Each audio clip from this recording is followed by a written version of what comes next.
Friends, yes bank के ऊपर में आज से 4 दिन पहले हमने लास्ट वीडियो बनाया था और इसी टाइम पे गोल्डमैन की तरफ से एक बहुत बड़ी अपडेट आई थी जिसमें 16 रुपए का टारगेट दिया जा रहा था। लेकिन उसके बावजूद हमने यस बैंक के लिए क्या वीडियो बनाया था कि यहाँ पर अप साइड के लिए कंफर्मेशन मिला है, यहाँ पर शानदार मौका भी हो सकता है। लेकिन इसके ऊपर में कई सारे लोगों के कमेंट्स भी आए थे, हालांकि वो लोग जायज़ हैं, कमेंट आना ही था क्योंकि इतने बड़े एनालिस्ट अगर कोई टारगेट देते हैं तो वहाँ पर सोचने वाली बात हो ही जाती है।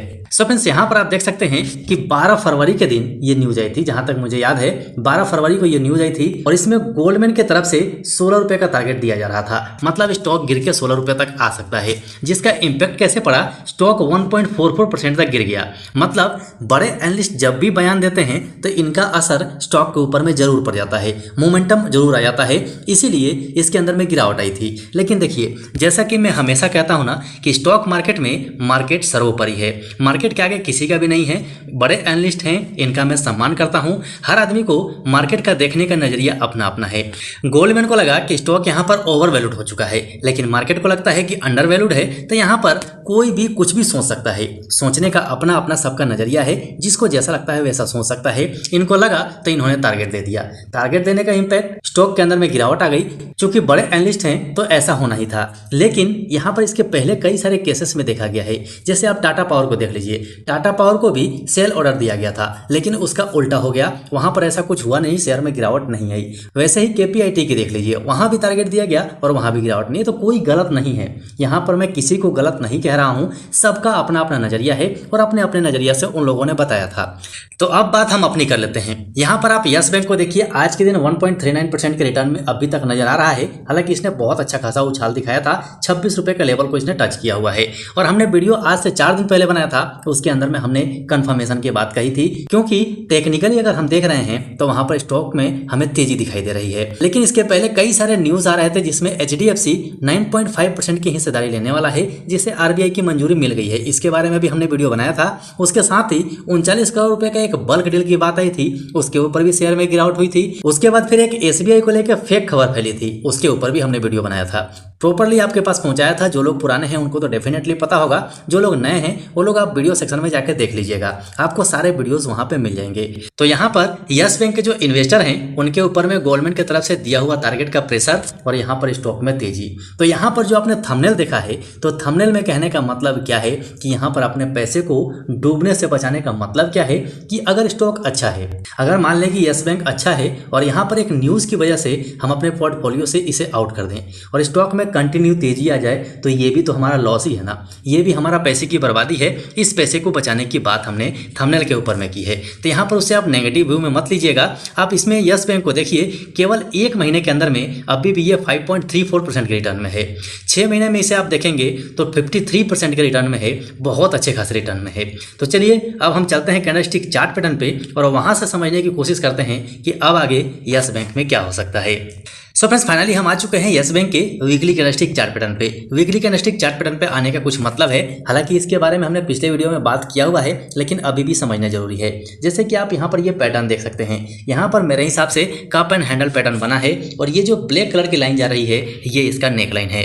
अब यहाँ पर मैं थोड़ा सा चार्ट को बड़ा करता हूँ और आपको समझाने की कोशिश करता हूँ। यहाँ देखिए, यहाँ पर ये जो इसका नेक लाइन था, ये ब्लैक कलर की लाइन जो है, इसका ब्रेकआउट करने के लिए कितना स्ट्रॉन्ग ग्रीन कैंडल दिया है। मतलब पूरे सप्ताह इसके अंदर में रैली रही है। उसके बाद हमें पता है कि जब भी ब्रेकआउट हुआ है तो रिटेस्टमेंट आना तय है। तो फाइनली आप वीकली कैंडलस्टिक चार्ट पैटर्न के हिसाब से देखिए, मतलब मिड टर्म के हिसाब से देखिए, ब्रेकआउट हुआ है, रिटेस्टमेंट आया हुआ है और इस वीक का आप जो कैंडल देख रहे हैं ये यहाँ पर रिजेक्शन ले रहा है। मतलब मेरे हिसाब से सपोर्ट के ऊपर में यहाँ पर मॉर्निंग स्टार कैंडल बनने वाला है, ऐसा मुझे लगता है।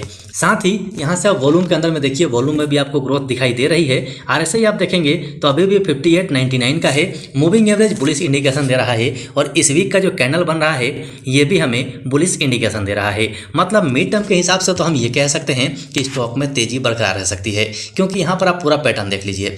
पूरा पैटर्न जो नए लोग नहीं देखे होंगे वो देख लीजिए। अब यहाँ पर इंपॉर्टेंट हमारे लिए 32 रुपये 10 पैसे का लेवल है, क्योंकि यहाँ पर आप देख सकते हैं और ये जो जोन भी आपको दिखाई दे रहा है ना, 30 रुपये 10 पैसा और 24 रुपये 75 पैसे का, ये बीच वाला जोन यहाँ पर आप देख सकते हैं क्रूशल जोन है। तो यहाँ पर तो स्टॉक को थोड़ा सा अप डाउन करना पड़ेगा और अप डाउन कर भी सकता है, तो इससे आप घबराइएगा मत। चलिए हम चलते हैं one day candlestick chart pattern पे और वहां से समझते हैं कि आगे क्या मूवमेंट मिल सकती है। सो फ्रेंड्स, फाइनली हम आ चुके हैं one day candlestick chart pattern पे और सबसे पहले मैं यहाँ पर आपको वॉल्यूम दिखाना चाहूंगा। वॉल्यूम के अंदर में बहुत अच्छी खासी ग्रोथ है। RSI 47 का है, थोड़ा सा डाउन जरूर है हमारे लेवल के हिसाब से। वैसे मानने वाले 30 के ऊपर बुलिश मानते हैं, लेकिन हम 50 के ऊपर बुलिश मानते हैं, तो हमारे हिसाब से थोड़ा डाउन जरूर है। अब थोड़ा डाउन होने का कारण भी है, यहाँ पर देखिए इस लेवल से मतलब 32 रुपये 10 पैसे का लेवल से कंटिन्यू इसके अंदर प्रॉफिट बुकिंग आई है। अब हम इसे प्रॉफिट बुकिंग कहें या रिटेस्टमेंट कहें, बात एक ही है। यहाँ भी आप देखिए ये इसका नेकलाइन था, नेकलाइन का ब्रेकआउट बड़े कैंडल से हुआ, रिटेस्टमेंट हुआ नहीं और बाद में इसका रिटेस्टमेंट आया। और अभी के टाइम में आप देखेंगे तो आप इसे नेकलाइन कहिए या फिर हमारा ट्रेंड लाइन कहिए। ये ब्लू कलर की लाइन हमारा ट्रेंड लाइन है, तो नीचे में ट्रेंड लाइन के ऊपर में ये सपोर्ट ले रहा है। अब सपोर्ट लेने का मतलब, चलिए मैं थोड़ा सा बड़ा करता हूँ उसके बाद दिखाता हूँ। यहाँ से ये सपोर्ट ले रहा है, अभी भी लाइव मार्केट चल रहा है, यहाँ पर बुलिश कंफर्मेशन ऑलरेडी मिला हुआ है, लेकिन यहाँ पर बड़े ऑपरेटर गेम कर सकते हैं, इसीलिए आप इसमें बहुत संभल के, क्योंकि छोटे स्टॉक में अक्सर देखा गया है कि गेम हो जाता है। इस गेम से बचाने के लिए सेबी ने बहुत सारे कदम उठाए हुए हैं, लेकिन फिर भी हो ही जाता है।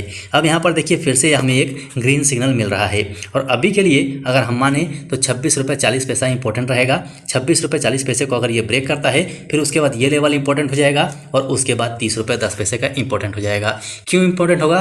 क्योंकि हमारा तो ये लाइन के हिसाब से भी रेसिस्टेंस है और ट्रेंड लाइन के हिसाब से भी ये रेसिस्टेंस का काम करेगा। इसीलिए बहुत आराम से पेशेंस के साथ अपने एनालिसिस के साथ स्टॉक में आप बने रह सकते हैं, ये मेरा मानना है। लेकिन आपसे रिक्वेस्ट है कि आप अपना एनालिसिस जरूर करते रहिएगा। आप अपना एनालिसिस करेंगे तभी जाके आपको पता लगेगा कि स्टॉक में मूवमेंट क्या चल रही है। एक चीज़ और इसमें आपको दिखाऊं तो यहाँ पर आप देखिए, यहाँ पर एक पैटर्न भी बन रहा है। ये हमने जो बना दिया इसे हम पोल कह सकते हैं और ये जो पैटर्न यहाँ पर बन रहा है इसे हम फ्लैग कह सकते हैं। मतलब फ्लैग एंड पोल पैटर्न बन रहा है और फ्लैग एंड पोल पैटर्न जब बनता है ना, तो इसका जो टारगेट होता है वो उसके पोल के बराबर होता है। मतलब इतनी रैली ऊपर तक आ सकती है।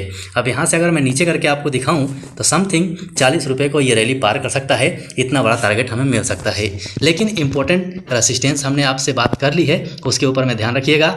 संभल के, सावधानी के साथ, अपने पैसेंस के साथ और अपने नॉलेज के साथ स्टॉक मार्केट में बने रहिए। अच्छा पैसा यहाँ पे बनता है। अब यहाँ पर जो लोग डर रहे हैं ना, उनको एक चीज़ और दिखा देता हूँ, ध्यान से समझिएगा। ये जो ब्लू कलर की लाइन है ये तो हमारा ट्रेंड लाइन है, आपको समझ में आ रहा है। ये देख के ही हम कह सकते हैं कि इसमें अप ट्रेंड चल रहा है। अब अप ट्रेंड पहचानने का तरीका बिल्कुल सिंपल है कि जितने भी डाउन पॉइंट्स हैं, इन डाउन पॉइंट्स के ऊपर में आप एक लाइन खींचिए। ये लाइन आपको बता देंगे कि यहाँ चल क्या रहा है। ऊपर का लाइन ये है, उसके बाद का लाइन ये है, उसके बाद का लाइन ये है, उसके बाद का लाइन ये है।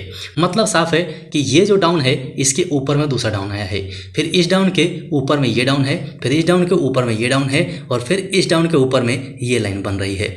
मतलब सीधा सीधा सिंपल सा जवाब है कि ट्रेंड अभी भी अप चल रहा है। इसका ट्रेंड डाउन कब हो जाएगा? जब ये 23 रुपये 10 पैसे के नीचे क्लोजिंग दे देगा।